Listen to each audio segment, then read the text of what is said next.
একটা বেটি ছেলেকে আমি ভালোবাসেছিল 1 বছর ধরে। বলেছিল বিয়ে শাদী তোমাকে করবো, বিয়ে শাদী তোমাকে করবো, তো ওই রাজি ছিল।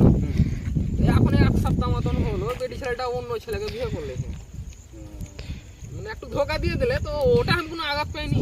ওর মতন বুড়বাকি করে যে না আমাকে আমার ভালোবাসা ধোকা দিয়ে দিয়েছে, তো চোখা বেলাটা হাত কাটবো, তো নিশা খাবো, তো বলে ভাত পানি খাওয়া যাবে, ওগুলো আমি কিছু টেনশন নিই না। একদম ভালো করে, একদম ভালো করে। মানে কি যে কেন ওর হাত কাটতে যাবো? হ্যাঁ না, রাইট রাইট রাইট। তুই মোবাইল দিয়ে হেলি কি আগে? বেটি ছেলে কি দুনিয়াতে কমই আছে? নেই নেই। ব্যবহার ভালো থাকলে পারে 100টা মেয়ে পাওয়া যাবে বিয়ে করতে গেলে, আছে কি না? হ্যাঁ, কত লোককে দেখছি বলে ছুরি বলে ছোড়াকে ধোকা দিয়ে দিয়ে তো বলে হাত কাটছে, তো কি করছে না করছে ওগুলো আমরা করি না, কোনোদিন করি না। বলে ছেড়ে দেয় করবো ওই বিয়ে, কোনো জায়গাতে করবো নাকি? আর একটা কথা, কি তুই মোবাইল দিয়ে হেলি ওকে? না মোবাইল টোবাইল কিছু দিন, একদম ভালো করে, তুই একদম একদম ভালো করে। মোবাইল দিলে কোনো লস লেগে যেত। 10 লাখ তো তোর ফোন ফোন কোনটা পালিয়ে কিনা পুরা আঘাত হতো কিনা। চল মোবাইল দিয়ে রেখে তাও গল্প করে নি আয় কিনা।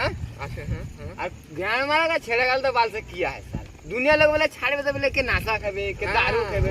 ওগুলা করবো না কোনদিন। চল আমরা বেরিয়ে গেলাম, বেরিয়ে খাবো।